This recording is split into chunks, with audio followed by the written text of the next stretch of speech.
So let's talk about this right here. I just got this figure from a friend online, and I was just so glad to get a hold of this. I didn't even know this one existed. I've had this one for a long time. When it first came out, I was like, I'm going to have this. But at the time, it was so exorbitantly overpriced. Then they made a single pack with just him in it. Still overpriced.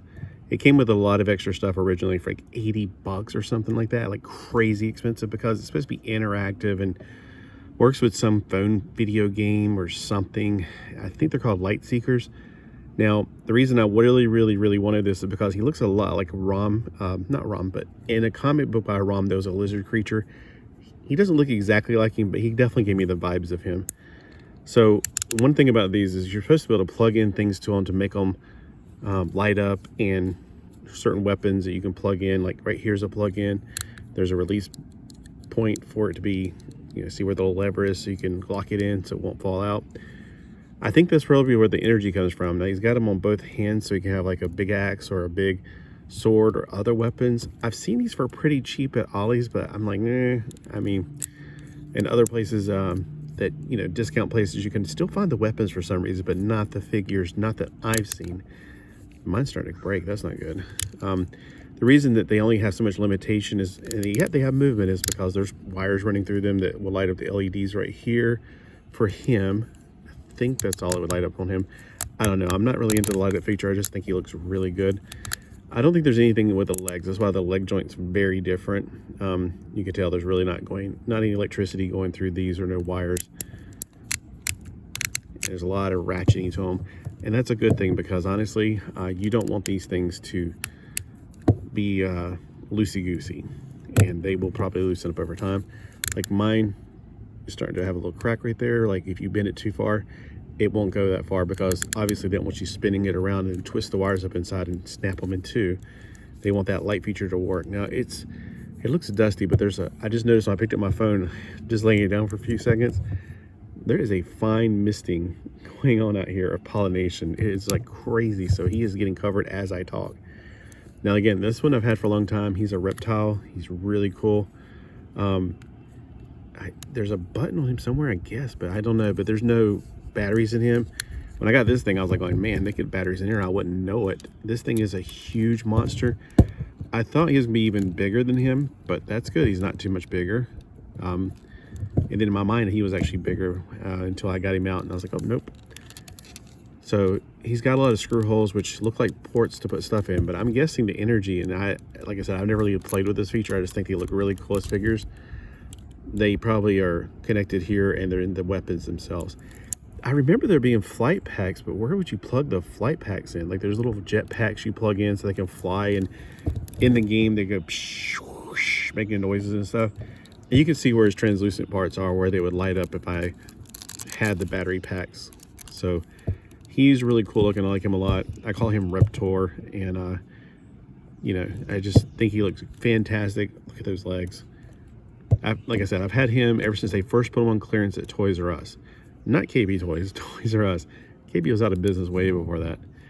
And then, I don't know, what year are these? These are, there's no year. It's by Tomy, though. I know that now. They don't have a year on them. All right, so they were produced out of a time loop. All right, so for his articulation, I don't want to go too far, because you definitely don't want to, there's wires running through here.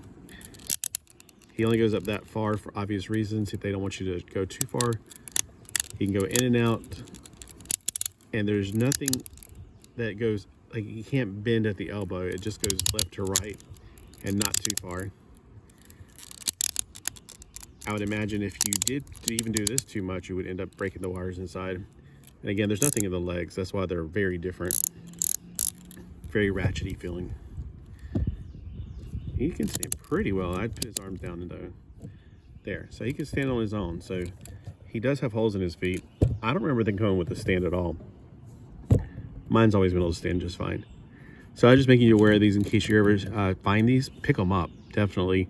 I recommend them as action figures just because they look really awesome. He looks really cool. He looks really big and bouldery looking. I don't know if I should claim Boulder Dash. I don't know what his real name is. And I don't know what his name is. I just claim Reptor and Boulder Dash. I don't know. Maybe. Comment below if you know what their names are, or if you have a better name. But he's got a cyborg arm. The guy in the comic books did not have a cyborg arm, nor did he have the goggles, which is, you know, makes him like he's gonna go take a flying lesson or something. He's got like chains all over him, which is kind of cool. They're like mounted into his flesh, I guess, like his rocky flesh.